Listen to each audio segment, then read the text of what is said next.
much for me, a little friend?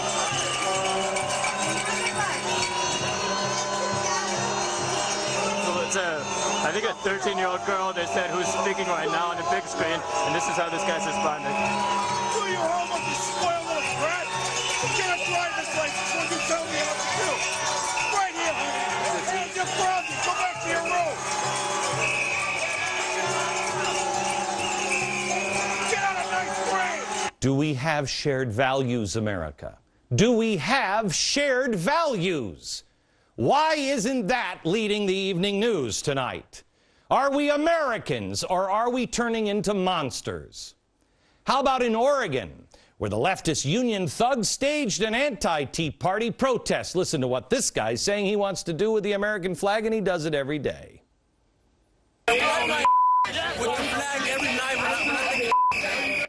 Do we have shared values, Nancy Pelosi? Do we? Where is the media on some of the most anti-Semitic things I have ever heard? These just in the last few days. Let's start with Louis Farrakhan. Watch this. Here's the President of the United States. His flight, his plane stops in Las Vegas. And the little Jewish mayor wouldn't even come out to greet him. How you gonna greet a president? Yes, I used the word because that's the way they think. You're nothing to them. This man draws crowds of 18,000 people. Is he not worth pointing out? Is this not worth standing up against? Then there's this posted in Vanity Fair. This was posted Friday night at 5:45 while this broadcast was still on the air, doing an hour special on Israel. Vanity Fair wrote, his guests are Pastor John Hagee, the portly apocalypto preacher man, Dory Gold, the ambassador to the United States from Israel, Dory Gold, notable Israeli bore, and an American rabbi whose name I'll jot down the moment he says something interesting. It was hatred. But I don't think it should be banned. I think it should just be pointed out. And I'm wondering if the gaggle of George Soros groups are going to line up to take out attack ads on the gentleman that wrote it. Again, just recapping the things that have happened since we last met. Bill Ayers did an interview, which in it he again clearly states he does not regret bombing the Pentagon and other government targets. Here he is. Let's just take it from the top then. Do you regret setting those bombs? Not at all. And the reason You is don't. no one was hurt, no one was killed, property was destroyed. Meanwhile, every week that the war went on, 6,000 people were killed. Weather Underground indeed did take responsibility for a handful, maybe a dozen, extreme acts of vandalism. That's true. That's true. And so compared to what was going on every day in Vietnam, including the illegal bombing of cities, which John McCain took part in, and he is, of course, a war criminal. Okay. Extreme acts of vandalism. He's defining a 1970 pipe bomb in San Francisco, attributed to the group killing one police officer and severely hurting another. That's just an extreme act of vandalism. An accidental 1970 explosion in Greenwich Village in a townhouse killed 3 radicals. Just extreme vandalism. That's it. 1981, an armed robbery of Brink's armored truck that involved Weather Underground members killing Kathy Boudin, David Gilbert, and 2 police officers, and a Brinks guard were killed. But those are just extreme acts of vandalism. It was the war, you know, in 1981. This man currently writes books for your children. He's teaching, or was teaching, at a college. Now he's working on the anti-Israeli flotilla. And you tell me that I'm just talking to a boring rabbi and a known Israeli bore about Israel being set up. Well, let me ask you, Nancy, do we have shared values? Do we have shared values? I don't think so anymore. More in a second.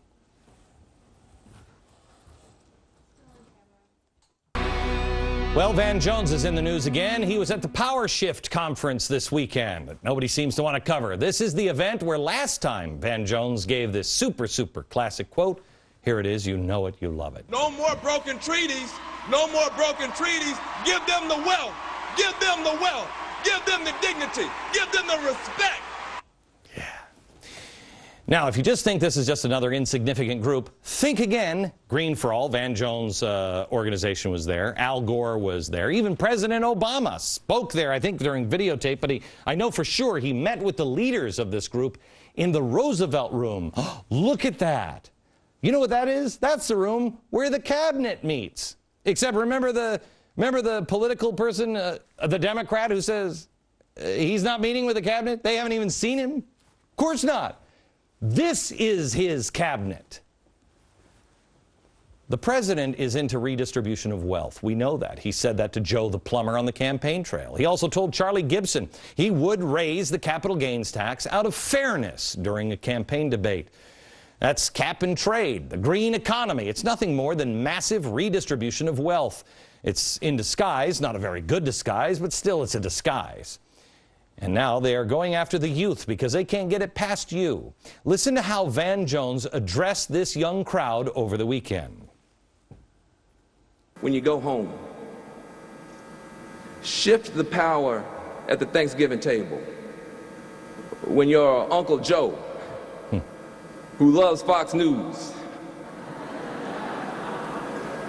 starts talking to you and starts dominating the discussion. I will tell you this, in a side note, that is why I am leaving this network. This network has this audience cornered. You are here because they're telling you the truth. We have got to get to our youth. Listen to what he is saying. Don't listen to the elders in your family. You teach them. Well, Al Gore has done exactly the same thing. Listen. There are some things about our world that you know that older people don't know. That was not the first time that he said that to people, to ignore your parents. Before Obama's inauguration, he was speaking to kids. Here it is. When I was very young, a young teenager, and young people asked their parents in that era, explain to me again why it's okay to have legal discrimination on the basis of skin color. Okay. And when they could not answer that moral question coming straight from the conscience of young people, that's when the laws began to change. Okay. These two sound bites were clipped. That was from this weekend. The other was during the Obama administration. They are telling our kids. You have major leaders now telling our children not to listen to their parents, to teach the parents. And you have to show the picture of the president and his cabinet room, the Roosevelt Room. This room is right across the hallway through the door, right behind the president. Right here is the Oval Office. This is where the cabinet meets or doesn't meet, as it is in the case with the President of the United States currently. The more things change, you see, the more they stay the same. These radicals are the same radicals that used to tell each other in the 1960s, don't trust anybody over 30. Don't trust your parents. Bill Ayers said, kill the parents. Kill your parents. That's what he said in the 1960s. Now they're just saying, don't trust your parents. Don't trust them. Don't listen to them. Teach them. Teach them. Don't listen to anyone over 30. Don't trust anyone over 30 unless it's us. And did you notice that Al Gore referred to the environmental rights as the same thing as civil rights? The left seems to think that everybody is a civil and human right. Internet, cable TV, food without trans fats, you name it, it's a civil right now. Step from health care as a privilege to health care as an inalienable right of every single American citizen. I offered a starting point for that vision by calling for a global commitment to internet freedom to protect human rights online as we do offline. It's a struggle for human rights, it's a struggle for human freedom, and it's a struggle for human dignity. I believe health care is a civil right. Is health care in America a privilege a right or a responsibility? Privilege, right, and responsibility. Well, Start with that. I think it should be a right for every American. Okay, this goes back here, the Constitution. The Constitution says what the government cannot do, but they are changing it, and they are changing it bit by bit into what the government must do. Must have high-speed internet, must have this, must have that. I think this is insulting to the memory of Martin Luther King and all who marched with him. It's insulting to the actual civil rights movement. Collective bargaining is the same? People were being killed, discriminated against, and hung because of the color of their skin. Had nothing to do with anything but the color of their skin.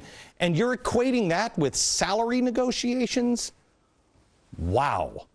How? Well, the media. How do you get away with it? How do you sleep at night? I know there is one person that would agree with all of these things being a civil right, and let me play Van Jones again because he said it here. When you go home, shift the power at the Thanksgiving table. When your Uncle Joe, who loves Fox News, Uncle Joe. starts talking to you. Stop. Uncle Joe. Except it's not the one that liked Fox News. The Uncle Joe that I'm remembering, well, a long time ago, referred to as Uncle Joe, was Uncle Joe Stalin. Joe Stalin, our government, we needed him as an ally. And so they tried to make him into Uncle Joe. It's funny because it's almost like the people in our government, again, are using Uncle Joe, because Uncle Joe would completely understand and support all of those basic civil rights.